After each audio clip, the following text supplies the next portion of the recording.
Ah.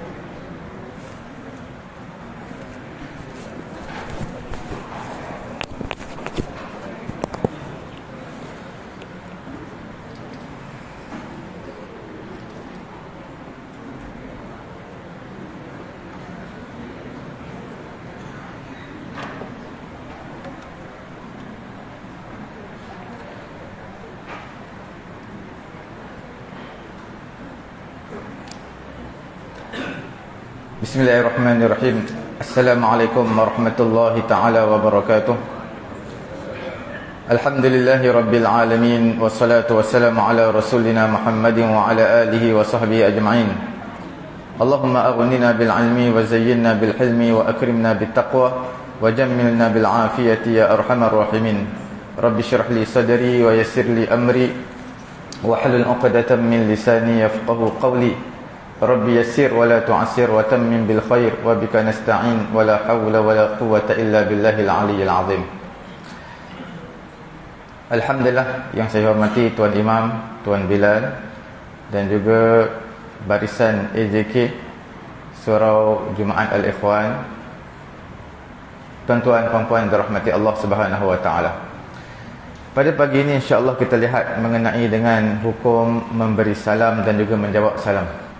Sebelum daripada itu, saya suka mengingatkan tuan-tuan mengenai dengan pada pagi ini, pada pagi, setiap pagi lah kita katakan disunatkan bagi kita ini, Nabi memberitahu man shalla as-subha jama'atan, siapa yang sembahyang subuh secara berjemaah kemudian dia duduk summa qa'ada yazkurullah, duduk berzikir kepada Allah Subhanahu wa taala, membaca Quran, berzikir sehinggalah terbit matahari, maka baginya mendapat pahala seumpama haji dan umrah yang sempurna. Nabi mengulang 3 kali, haji dan umrah yang sempurna, haji dan umrah yang sempurna.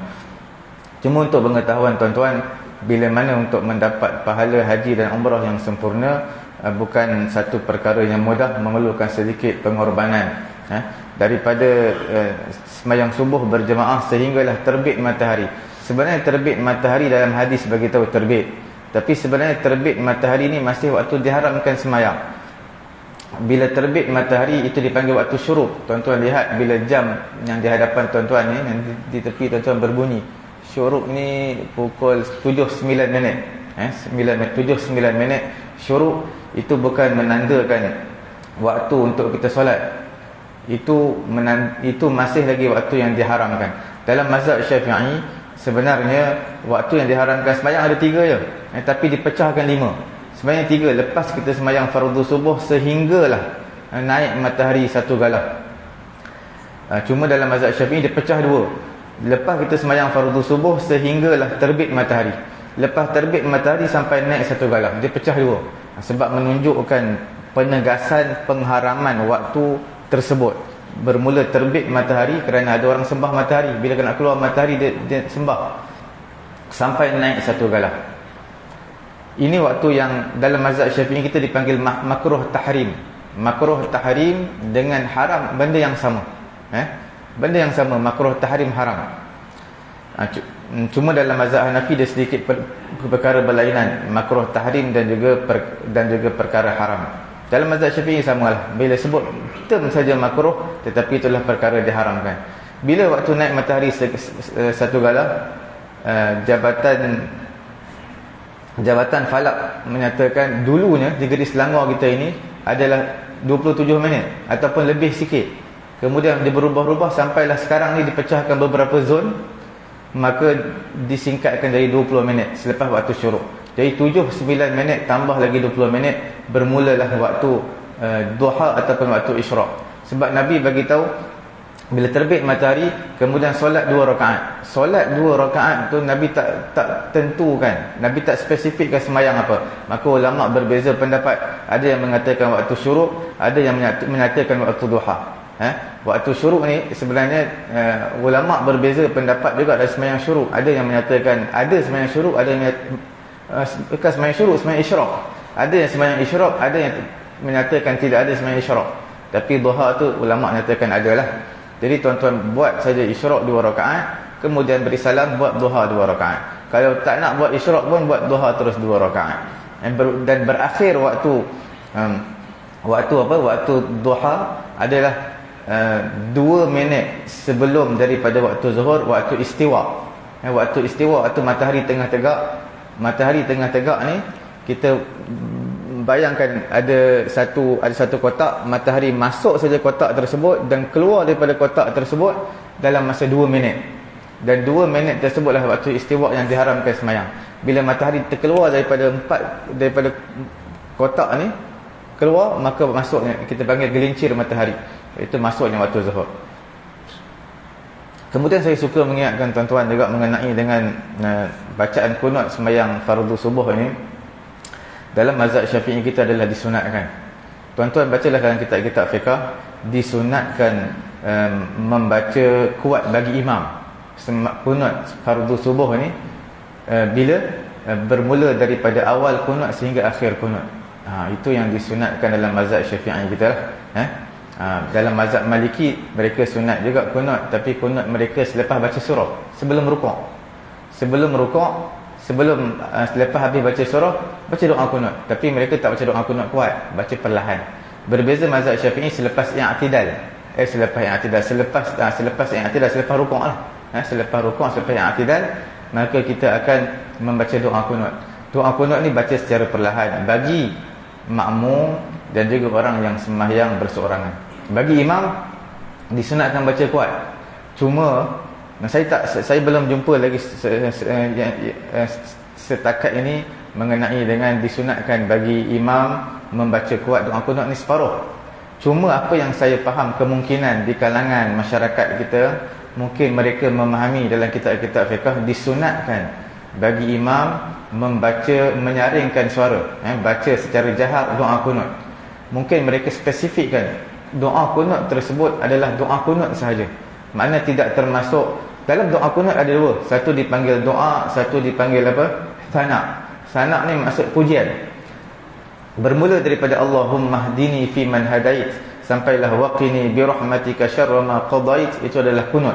Selepas daripada itu fa innaka taqdi wa la yuqda alaik, itu dipanggil sana', pujian. Kemungkinan mereka memahami daripada ibarat kitab fiqh mazhab Syafi'i, disunatkan imam membaca jahar doa kunut pada semayang subuh. Jadi mereka memahami doa kunut tersebut hanya disunatkan kuat pada kunut, tidak pada pujian. Sebenarnya disunatkan pada, maksud kunut tersebut bukan hanya doa kunut, keseluruhan doa kunut. Sebab pujian pun dipanggil doa kunut, yang doa kunut sendiri pun dipanggil doa kunut. Sebab doa kunut ni terbahagi kepada 2. Satu dipanggil doa, satu dipanggil sana', pujian. Tuan-tuan bila sebut tentang doa kunut, maka Allahumma hdini fi man hadait sampailah berakhir dengan selawat wassallallahu ala sayyidina Muhammad wa ala alihi wa sahbihi wa baraka wasallam. Okey. Kemudian pada pagi ini insya-Allah kita nak lihat sedikit mengenai dengan hukum memberi salam lah. Mungkin tuan-tuan yang dirahmati Allah Subhanahu wa taala, mungkin tuan-tuan mengetahui mengenai memberi salam, menjawab salam. Sebenarnya dalam agama kita ini secara umumnya memberi salam adalah perkara sunat, menjawab salam perkara wajib. Secara umum, perkara fardu lebih afdal daripada perkara sunat, itu secara umum. Tapi ada dalam agama kita ni, ada sebahagiannya perkara sunat lebih afdal daripada perkara fardu, perkara wajib. Macam kita puasa lah, puasa Ramadan dengan puasa sunat, mana lebih afdal? Puasa Ramadan lebih afdal sebab dia wajib. Semayang fardu zuhur dengan semayang sunat qabliyah zuhur, semayang fardu zuhur lebih afdal sebab dia fardu. Fardu mengatasi ibadat sunat. Cuma di sana ada beberapa masalah yang ibadat sunat itu lebih afdal berbanding fardu. Contohnya seperti mana tuan-tuan beri hutang kepada seseorang RM100, bulan depan bayar. Bulan depan dia tak boleh bayar sebab tak ada duit. Memberi tempoh itu wajib. Wa in kana zu usratin fanadhiratun ila maisarah. Memberi tempoh itu wajib, tetapi menghalalkan hutang itu adalah sunat. Maka menghalalkan hutang lebih afdal. Lebih afdal walaupun ia sunat berbanding perkara wajib, iaitu memberi tempoh. Seperti mana mengambil wuduk lah. Tuan-tuan ambil wuduk sebelum azan subuh, itu sunat. selepas daripada azan subuh wajib. Tuan-tuan nak sembahyang fardu, mengambil wuduk selepas daripada azan wajib. Sebab tuan-tuan nak sembahyang sebelum daripada azan, tuan-tuan ambil wuduk, itu tidak wajib, tak ada kewajipan sebab tak masuk waktu lagi. Walaupun kita nak sembahyang memang wajib mengambil wuduk, cuma dari segi perbuatan waktu itu, waktu lebih sebelum azan itu lebih afdal walaupun ia sunat berbanding dengan selepas daripada azan walaupun ia fardu. Ada beberapa situasi yang lain seperti berkhitan. Berkhitan ini yang wajibnya adalah baligh, tapi sebelum baligh adalah hukumnya disunatkan. Jadi kita bila sunat ataupun khitan sebelum baligh itu lebih afdal berbanding dengan khitan ketika baligh, kerana khitan ketika baligh hukumnya wajib. Dia dalam qawaid fiqhiyah ada disebutkan al-wajibu la yutraku illa liwajibin. Perkara yang wajib tidak akan tak boleh ditinggalkan melainkan dengan perkara yang wajib juga. Contohnya seperti mana kita mencederakan orang, kan berdosa, memotong tangan orang berdosa. Tetapi memotong tangan orang ini tidak berdosa sekiranya ada perkara yang wajib yang lain yang mewajibkan perkara tersebut. Contohnya dia mencuri, sepatutnya tak boleh mencederakan orang, memotong tangan orang, tapi disebabkan mencuri maka pemerintah, hakim ada hak untuk memotong tangannya, sebab itu adalah wajib. Berkhitan, khitan ini memotong salah satu daripada anggota kita lah. Kita punya kemaluan akan dipotong sikit untuk orang lelaki-lelaki, wajib. Sepatutnya tak boleh mencederakan anggota badan kita, Allah Ta'ala suruh jaga. Tapi untuk masalah khitan ini perintah Allah, wajib. Jadi bila wajib bertembung dengan wajib, boleh dilaksanakan. Al-wajibu la yutraku illa liwajibin. Perkara yang wajib tak boleh ditinggalkan melainkan kerana ada satu perkara wajib yang lain. Memulakan salam hukumnya sunnatu ain. Sunat ain ni setiap orang sunat. Kalau berjemaah, kalau dia ada 10 orang, seorang memberi salam itu sudah cukup. Itu dipanggil sebagai sunat kifayah. Tuan-tuan selalu dengar sunat kifayah dalam bab ibadat korban. Ibadat korban dalam satu rumah sunat kifayah. Itulah kifayah, seorang buat, yang lain gugur tuntutan tersebut. Waradduhu fardhu ain ala wahid. Menjawab salam itu hukumnya fardhu ain. Menjawab salam fardhu ain. Fardhu ain macam sembahyang Jumaat. Sembahyang Jumaat kan semua orang lelaki wajib sembahyang. Menjawab salam pun sama. Law alimahu wahidun faqat min al-jamaah ta'ayyana alaih. Seperti itulah kalau seseorang itu mengetahui, seseorang itu saja dia tahu salam di kalangan, mungkin seseorang itu beri salam kepada satu jamaah, yang lain semua tak perasan dia beri salam, seorang dia perasan, maka seorang itu hukumnya menjadi fardu ain kepada dia untuk jawab. Sekiranya secara berjemaah, berjemaah ni dua orang pun dikira berjemaah, macam semayang lah, dua orang dikira berjemaah. Berbeza dengan tak apa, sembahyang berjemaah dua orang pun dikira sebagai berjemaah ataupun lebih. Okey, yang penting dia adalah orang Islam, yang memberi salam orang Islam, menjawab salam orang Islam. Kemudian kedua-duanya mukallaf. Mukallaf ni maksud baligh dan berakal, tak termasuk kanak-kanak. Walaupun dimakruhkan sirah dia, orang beri salam tu nanti kita akan sebutkan ada sirah, bentuk-bentuk memberi salam yang makruh. Walaupun makruh, maka kita ni mesti menjawab salam juga. Nanti kita akan bincangkan. Berdasarkan hadis daripada Abu Dawud, wa yujzi 'anil jamaah, memadailah satu jamaah idza marru an yuslima ahaduhum, bila mana mereka melalui seseorang di kalangan mereka beri salam. Wa yujzi 'anil julus an yuaddi ahaduhum, memadai juga bagi orang yang duduk memberi salam salah seorang di kalangan mereka. An yuslim ahaduhum, satu jamaah bila mereka melalui seseorang atau satu jamaah yang lain, cukup an yusallim ahaduhum, cukup seorang je beri salam. Orang yang duduk seorang je memberi salam, itu juga sudah cukup. Ataupun menjawab salam, dalam masalah ini bukan memberi, menjawab salam, cukup. Satu jamaah, orang beri salam, masuk seorang beri salam, Assalamualaikum, semua dengar, jadi seorang jawab Waalaikumsalam, itu sudah cukup. walau asqatal musallim haqqahu lam yusqit. Kalau seseorang yang beri salam, dia beri salam tapi dia tidak menuntut orang tersebut menjawab salam. Tuan-tuan kena tahu, tidak akan gugur tuntutan menjawab salam, kerana menjawab salam ini adalah hak kepada Allah Subhanahu Wa Taala. Walaupun dia kata assalamualaikum, tak apa, tak perlu jawab pun tak apa, wajib jawab, kerana menjawab salam bukan hak dia, adalah hak Allah Taala, perintah Allah. Wa idza huyyitum bi tahiyyah fahayyu bi ahsana minha aw rudduha. Jawab salam yang sama ataupun bi ahsana minha, yang lebih baik daripada dia. Walau raddu kullahum walau murattaban usibu sawabal fard kal musallin 'alal janazah. Kalau mereka semua jawab salam, seorang jawab dah cukup. Seseorang beri salam kepada 10 orang, maka seorang jawab dah cukup. Kalau semua jawab, maka itu lebih baik diberi pahala fardu kepada semua. Seperti orang yang sembahyang jenazah lah. Sembahyang jenazah ni yang mendapat pahala sembahyang jenazah ni yang fardu, fardu kifayah, mendapat pahala fardu kifayah sembahyang jenazah ni seorang ke semua? Semua, bukan seorang.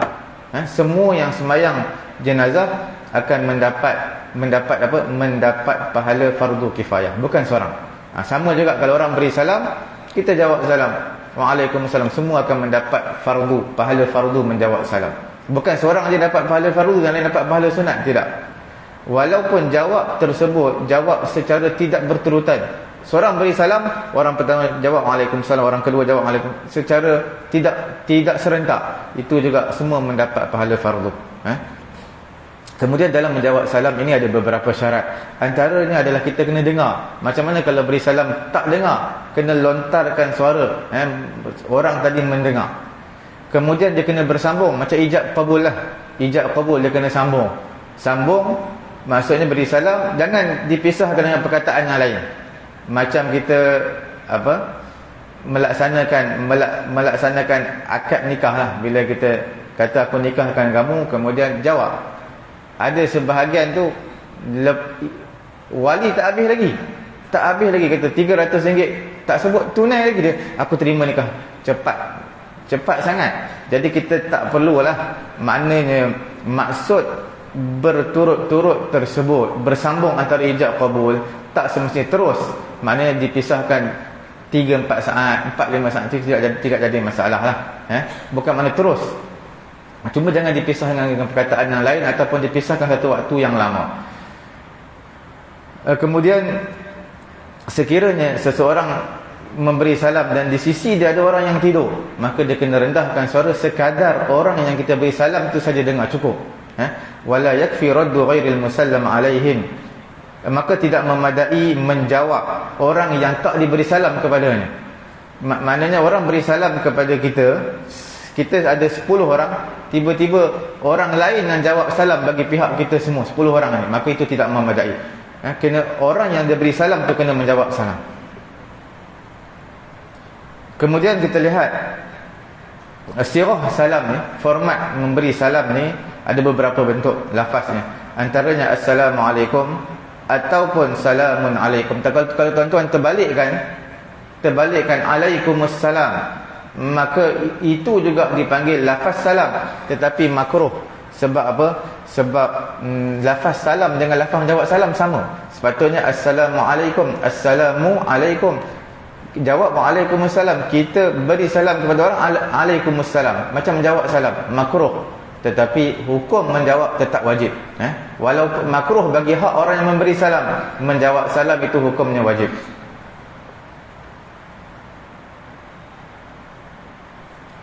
Kalau dia tambah waalaikumsalam, maka pada ketika itu bukan salam, maka tak wajib jawab. Kalau dia kata alaikumussalam, dalam bahasa Arab sebenarnya huruf waw ni memain peranan yang penting. Huruf waw sama juga kalau tuan-tuan lihat dalam ayat dalam ayat mengambil wuduk dalam Quran, ya ayyuhalladzina amanu idza qumtum ila shalah faghsilu wujuhakum wa aydiyakum ila al-marafiqi wamsahu bi ru'usikum wa arjulakum ila al-ka'bayn. Di mana idza qumtum ila shalah faghsilu wujuhakum wa aydiyakum ila al-marafiq wamsahu bi ru'usikum. Wamsahu bi, huruf ba tu huruf ba, hendaklah menyapu dengan kepala kamu. Menyapu apa tu? Dengan tu maksud apa? Ada kata menyapu walaupun sehelai rambut. Ada yang kata menyapu tu sebab huruf ba ni maksudnya adalah 1/4 kepala kita, makna satu tapak tangan kita. Ada yang kata ba tu keseluruhan kepala. Jadi huruf ba saja ulama-ulama berbeza pendapat dengan pelbagai pandangan. Sama juga dalam beri salam ni, kalau kita kata alaikumussalam, memberi salam alaikumussalam, maka wajib menjawab salam. Kalau ditambah waw wa alaikumussalam, maka tak wajib jawab salam. Sebab itu bukan salam. Sebab perkataan waw ni dalam bahasa Arab, dia tak selalunya tak boleh ditambah pada awal.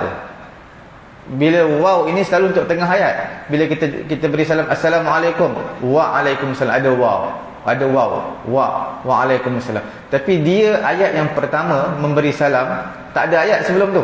Dia yang memberi salam yang pertama, tiba-tiba sebut waw, waalaikumsalam, maka tak wajib jawab. Kerana dia adalah bukan bentuk salam. Kalau dia beri salam tapi beri salam dengan isyarat, sebab orang bisu pekak dia ada isyarat dia boleh bertutur, tapi sebab dia mahir bahasa isyarat, dia guna bahasa isyarat tanpa lafaz. Ulama kata hukumnya adalah khilaful aula. Tapi kalau dia pandai bahasa isyarat, dia kumpulkan dua-dua lebih baik. Lafaz pun guna, bahasa isyarat pun dia guna. Itu yang terbaiklah. Kemudian kita lihat masalah yang seterusnya, situasi orang yang memberi dan menjawab salam. Orang yang menunggang, menaiki kenderaan, maka dia memberi salam kepada orang yang berjalan. Orang naik kenderaan, naik motor, beri salam kepada orang naik orang berjalan kaki. Orang naik kereta, beri salam kepada orang naik motor. Mana lihat yang mana yang situasi kondisi yang lebih tinggi lah. Orang yang berdiri memberi salam kepada orang yang duduk. Kemudian wasaghirun ala kabir, orang muda memberi salam kepada orang tua, dan orang yang sedikit memberi salam kepada orang yang ramai. Ini secara umumnya. Tapi sekiranya berlaku sebaliknya, makna orang yang berjalan memberi salam kepada orang yang menaiki kenderaan, orang yang duduk memberi salam kepada orang yang berdiri, orang jemaah yang ramai memberi salam kepada jemaah yang sedikit. Sekiranya berlaku sebaliknya, tidak dimakruhkan. Sebab memberi salam itu hukumnya sunat dalam apa juga situasi.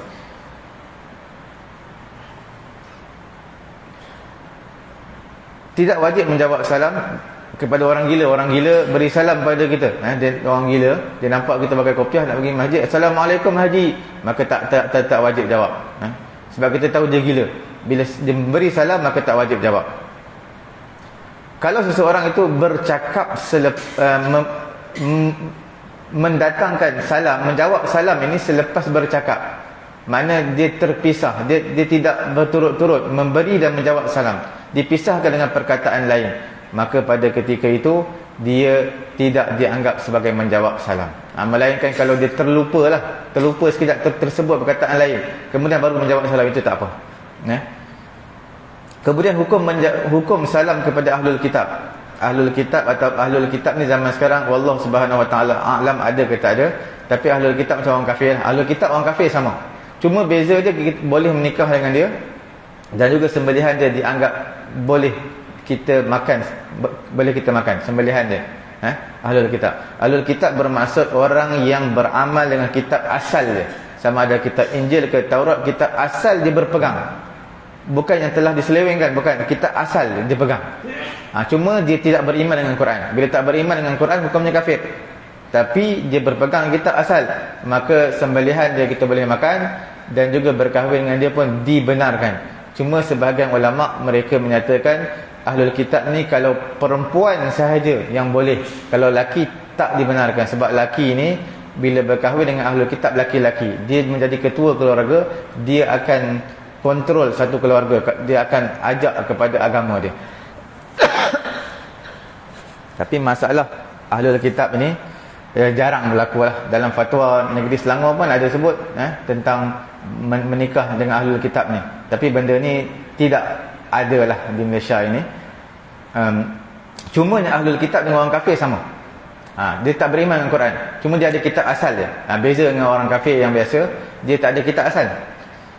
disunatkan baginya istirdad salamu fa in sallama zimmi ala muslim. Kalau orang ahlul kitab, orang kafir memberi salam, dia beri salam kepada orang Islam, adakah wajib jawab? Maka hukumnya wajib. Sebab dia beri salam kita, assalamualaikum ke, maka wajib jawab. Wajib menjawab. Tapi lafaznya adalah wa'alaika, wa'alaikum ataupun wa'alaika. Cukup, tak perlu menjawab perkataan salam tu. Tak perlu wa'alaikumussalam, cukup dengan wa'alaika ataupun wa'alaikum. Kerana fardu itu adalah menjawab. Fardu adalah menjawab, bukannya perkataan salam. Menjawab perkataan dia, bukan menjawab menggunakan perkataan salam. Ini berdasarkan hadis daripada Imam Bukhari, daripada Imam Bukhari juga Imam Muslim meriwayatkan, idza sallama alaikum ahlul kitab faqulu wa alaikum. Apabila ahlul kitab memberi salam kepada kamu, maka kamu jawablah wa alaikum. Idza sallama al-yahud, apabila orang Yahudi memberi salam, fa innama yaqulu ahaduhum, hendaklah hanya salah seorang di kalangan mereka orang Yahudi akan menyatakan assalamualaikum, faqulu wa alaika. Walaupun dia doakan kebinasaan, kematian untuk kita.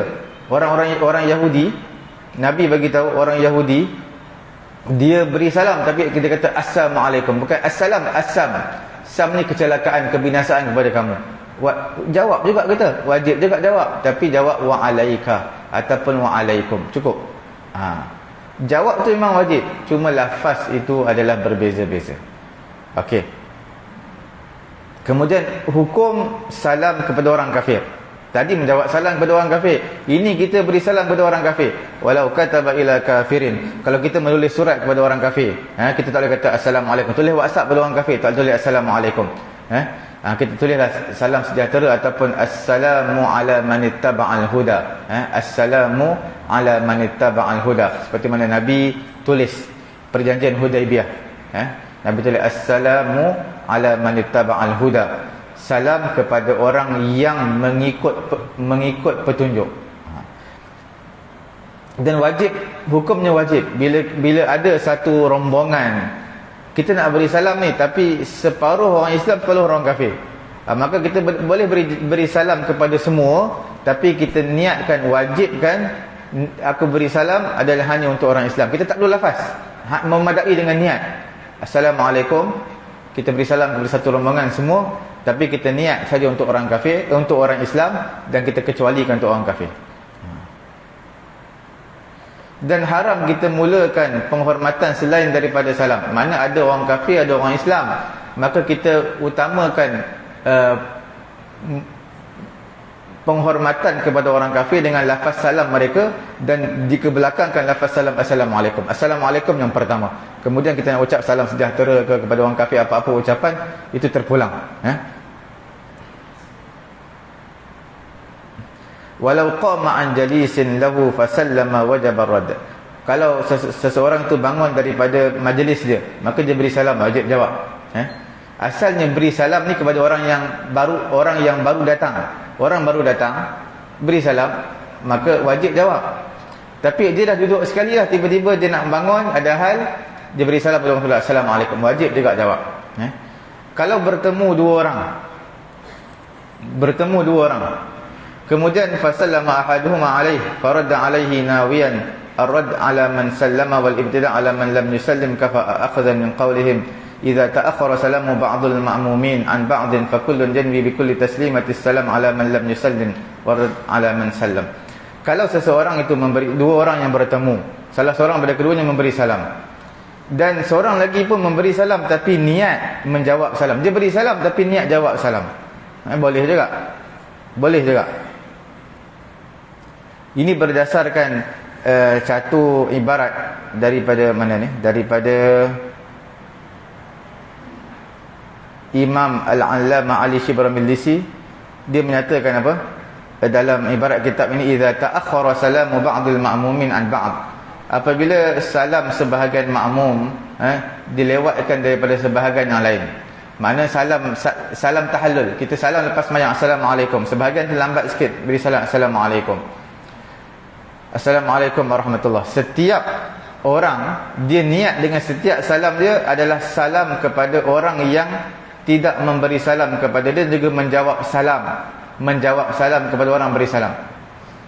Jadi salam tahallul ini, Assalamualaikum, imam beri salam, kita pun beri salam juga. Dalam masa yang sama, beri salam kita niatkan untuk menjawab salam imam, dan dalam masa yang sama kita beri salam kepada makhluk-makhluk ataupun orang di sekeliling kita, makmum di kiri kanan kita, dan juga makhluk seperti malaikat, jin dan sebagainya. Kita boleh niat.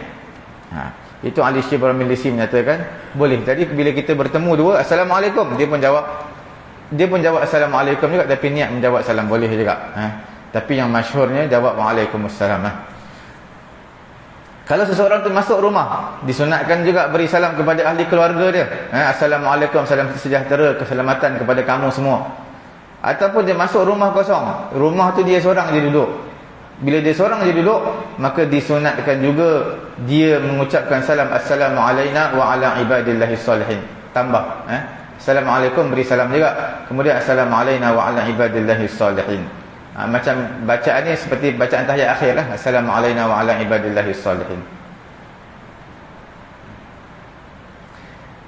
Masuk masjid pun sama juga sebenarnya. Masuk masjid, surau kita disunatkan beri salam, Assalamualaikum.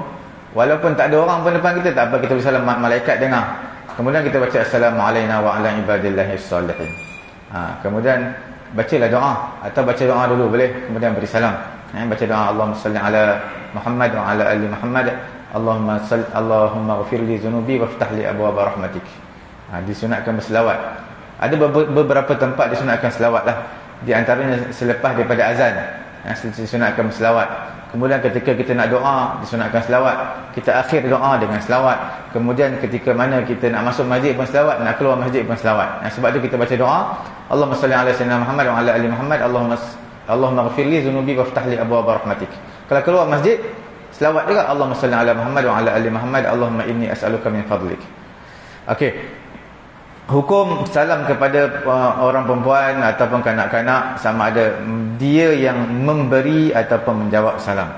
Kita lihat, kalau seorang perempuan menjawab salam kepada seorang laki-laki, maka itu memadai sekiranya disyariatkan salam tersebut. Sebab kalau beri salam kepada orang tua, perempuan tua, maka disyariatkan untuk dia jawab. Kalau perempuan muda kita beri salam kepada perempuan yang muda, maka menimbulkan fitnah, maka tak wajib jawab salam, tak disyariatkan jawab salam perempuan tadi. Ataupun kepada mahram kita, kakak kita, adik kita, ibu kita, maka kalau jawab salam itu memadai dan sah lah. Kalau menjawab salam oleh kanak-kanak ataupun orang yang tak dengar, maka tidak gugur fardu kifayah tersebut. Sebab kita sebut menjawab salam ini wajib. Bila wajib ini hanya terbatas kepada mukallaf, orang yang baligh dan berakal. Kalau kita beri salam kepada 10 orang, 9 orang kanak-kanak, seorang je orang dewasa, maka kita wajib menjawab salam. Sebab kita dah baligh. Yang 9 kanak-kanak ni, kalau 9 orang jawab, tetap tak memadai lagi. Fardu kifayah tak terakad lagi, sebab dia tak baligh. Kanak-kanak yang terakadnya menjawab salam ini adalah orang dewasa. Sebab orang dewasa ada bersama sekali. Kalau orang tadi tak dengar, dia jawab salam, dia tak dengar tapi dia jawab salam, itu pun tak memadai. Dikecualikan masalah ini apabila idza hasala al-maqsud bi tamamihi bi fi'li as-sabi ka hamlil mayyit wa dafnihi wa salatihi. Berbeza dengan solat jenazah, berbeza dengan mengebumikan mayat, maka itu memadai walaupun kanak-kanak yang buat. Maknanya orang dewasa semua tak tahu cara nak kebumi mayat, cara nak kafan mayat, cara nak semayang mayat, semua tak tahu. Contoh tak tahu. Bila tak tahu, kanak-kanak buat, itu memadai dalam bab tu. Tapi dalam bab salam sebaliknya, tidak memadai. Sama juga tashmid. Tashmid ni menjawab bersin, bukan menjawab alhamdulillah. Orang yang bersin mengucapkan alhamdulillah. Kemudian kanak-kanak jawab ya rahmukallah. Ya rahmukallah adalah dipanggil tashmid. Kanak-kanak jawab, orang dewasa diam je, maka itu memadai. Dalam bab tashmid, menjawab bersin dan juga solat jenazah, mengebumikan mayat semua sekali itu memadai. Untuk salam tak memadai. Li'annal qasad ad-du'a, kerana maksud adalah doa, wa huwa minhu aqrabu lil ijabah wal maqsud minas salam al aman. Kerana maksud daripada tashmid itu doa. Ya rahmukallah, semoga Allah Taala memberi rahmat, merahmati kamu. Itu doa. Doa daripada budak-budak pun boleh. Silap-silap budak-budak lagi mustajab doa daripada kita sebab tak ada dosa. Wal maqsud minas salam. Salam ni sebab apa tak memadai kanak-kanak? Kerana salam ni maksudnya adalah keamanan, kesejahteraan. Keamanan, kesejahteraan. Tak sepatutnya kanak-kanak yang kita panggil apa, kanak-kanak, perkataan kesejahteraan, keamanan ni tak sesuai untuk kanak-kanak. Sebab itu salam maksudnya keamanan, kesejahteraan tak sesuai untuk kanak-kanak, untuk yang belum balik. Sebab itu tak memadai mereka menjawab salam. Semayang mayat tak apa, sebab mayat ni untuk doa. Lagi ramai orang doa untuk dia, lagi ramai orang semayang untuk dia, lagi ramai orang berdoa untuk si mati tadi. Yang malangnya bila kita pergi Mekah ni, kadang-kadang orang Melayu kita dia tak tahu tentang fadilat solat jenazah ni. Saya baru balik haji baru ni. Jadi bila kita kadang-kadang sebahagian kecil lah, mereka tak pandang berat tentang solat jenazah. Padahal di Mekah tu setiap lepas sembahyang fardu ada solat. Solat kepada mayat ni sentiasa ada. Tapi ramai tau di Mekah. Saya biasa tengok, beberapa kali saya lihat sampai saya mengiringi sekali perkuburan. Mengiringi saya sekarang satu jenazah tu selalunya tak kurang daripada 5 orang lah. Selalunya belas-belas orang satu waktu, bukan satu hari, itu satu waktu. Sebab tu dia lepas sembahyang fardu dia kata as-salatu 'alal amwat, sembahyang kepada mayat. Dia tak sebut as-salatu 'alal mayyit. Mayit ni makna seorang. Makna tak pernah lagi saya duduk Mekah musim haji ni saya mendengar dia kata as-salatu 'alal mayyit. Tak biasa dengar lagi semenjak saya duduk Mekah lah musim haji ni. Maknanya yang mati tu lebih daripada seorang, sama ada 2 orang, 3 orang ataupun lebih. Saya biasa mengiringi jenazah, dan saya sangkakan jenazah ni yang mati akan dikebumikan di perkuburan Ma'la. Memanglah itu, kalau tanyalah mana-mana mutawif pun, ustaz pun, mana-mana pengurusan tabung haji pun akan bagi tahu benda sama. Tapi hakikatnya sebaliknya. Sebab saya sendiri pergi, hakikatnya sebaliknya. Dia tak bagi kemungkinan musim haji terlampau sangat ramai sangat orang mati. Dia pergi ke perkuburan Saraya, dalam 20 km. Terkejut saya naik van, saya ingat ke 1 km apa jauh sangat ni. 20 km dia bawa saya. Bila 20 km pergi tu okeylah, kita naik van. Balik tu kita kena cari kenderaan. Balik tu yang susah sikit tu. Malam saya pergi lepas isyak. Saya ingat ke 1 km, lalah ke silap 20 km, tak apalah. Walau sallama as-sabi al-mumayyiz, budak-budak tak wajib jawab salam, tapi kalau dia beri salam kita wajib jawab. Beza kita beri salam, budak-budak kalau dia tidak, sebab dia belum balik, maka tidak ada kewajipan dalam menjawab salam. Tapi bila mana dia beri salam, kita wajib jawab.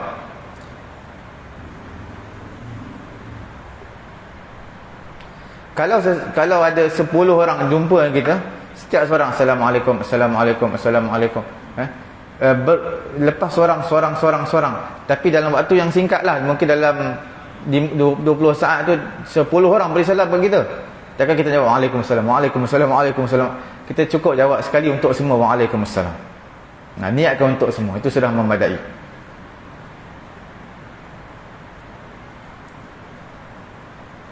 Yang terakhir pada pagi ini insya-Allah mengenai dengan hukum salam daripada orang yang tidak ada di hadapan kita. Kita kirim salam kepada orang lah. Kita kirim salam kepada orang, disyariatkan baginya salam kepada orang yang ghaib, orang yang tidak ada depan dia. Disyariatkan. Kita bila mana sahabat kita balik ke perkampungan dia, maka kita kata kirim salam kepada ibu dan ayah kamu. Itu perkara yang disyariatkan. Walaupun salam ni bukan orang depan kita je, orang tak ada depan kita pun disyariatkan. Tapi kepada kawan kita yang kita pesan kat dia kirim salam kepada ayah dan ibu kamu, orang tersebut dia seperti wakil. Bila wakil maksudnya diberi amanah. Bila diberi amanah, wajib hukum dia tunaikan. Wajib. Jangan dia okey baik. Tapi dia tak kirim salam kepada mak ayah dia. Dia baik-baik saja. Ataupun dia kata insya-Allah, tapi dia tak sampaikan salam. Maka dia berdosa kerana dia diberi amanah. Dia seperti wakil, diberi amanah, maka wajib dia menyampaikan salam kepada orang yang diberi salam kepadanya.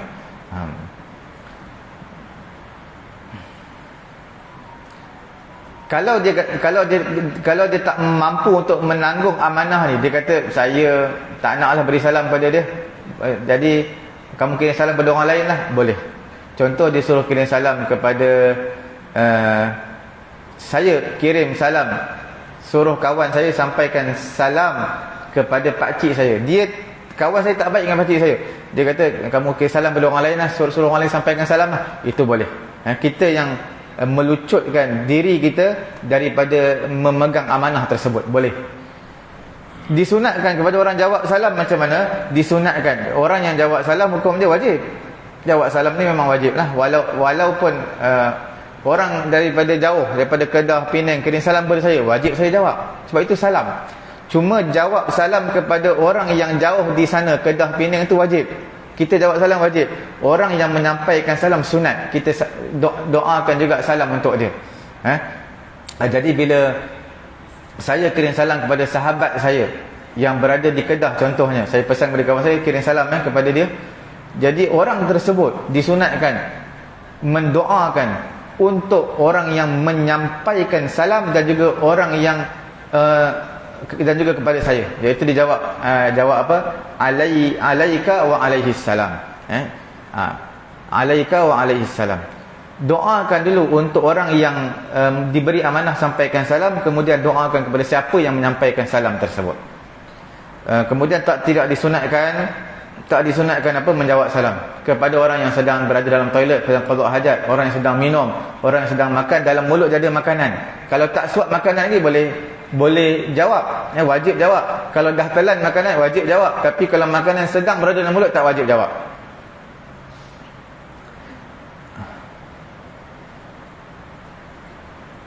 Disunatkan memberi salam. Disunatkan memberi salam, tetapi tidak kepada orang yang fasik. Bahkan disunatkan meninggalkan memberi salam ini kepada orang yang fasik, yang menzahirkan kefasikannya. Tidak wajib juga menjawab salam kepada mereka, melainkan illa mustami'ul khutbah, melainkan orang yang sedang mendengar khutbah, maka wajib jawab. Orang yang dengar khutbah, dia sedang dengar khutbah, tiba-tiba orang masuk pintu beri salam, Assalamualaikum. Dia sedang fokus dengar khutbah, hukumnya wajib dia jawab salam, tetapi orang yang memberi salam itu makruh. Sebab menghilangkan fokus orang tersebut. Tapi orang yang dengar, walaupun dia sedang mendengar khutbah, wajib salam.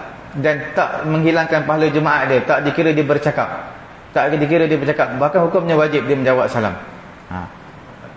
Cuma orang yang beri salam tu hukumnya makruh. Saya kira cukup sekadar itu dulu. Mudah-mudahan Allah Ta'ala beri kepada kita kebaikan. Dan dalam selalu kita belajar bahasa Arab, kita kata apa? Sabahal khair, sabahal nur. Itu semua macam kita dah selamat pagi, salam sejahtera. Tapi yang sepatutnya yang diajarkan adalah Assalamualaikum. Dalam bahasa Arab banyak term-term dia, sabahal khair, sabahal nur. Tapi yang sebaiknya adalah Assalamualaikum. Itu yang Nabi ajar. Semoga Allah Ta'ala memberi kefahaman kepada saya dan kepada tuan-tuan dan juga perempuan yang dirahmati Allah Subhanahu wa taala. Kita tutup majlis kita dengan tasbih kafarah dan juga suratul Asr. Subhanallahumma wa bihamdihi, subhanakallahumma wa bihamdika, asyhadu an la ilaha illa anta, astaghfiruka wa atubu ilaik. Bismillahirrahmanirrahim. Wal 'asr, innal insana lafi khusr illa alladhina amanu wa 'amilus solihati wa tawassaw bil haqq wa tawassaw bis sabr. Bismillahirrahmanirrahim. Alhamdulillahirabbil alamin, wassalatu wassalamu ala rasulina Muhammadin wa ala alihi wa sahbihi ajma'in. Allahumma anfa'na bima 'allamtana wa 'allimna ma yanfa'una wa zidna 'ilma. Alhamdulillahi ala kulli hal wa na'udzu billahi min hali ahli an-nar. Wa sallallahu ala sayyidina Muhammadin wa ala alihi wa sahbihi ajma'in. Alhamdulillahirabbil alamin. Taqabbalallahu minna.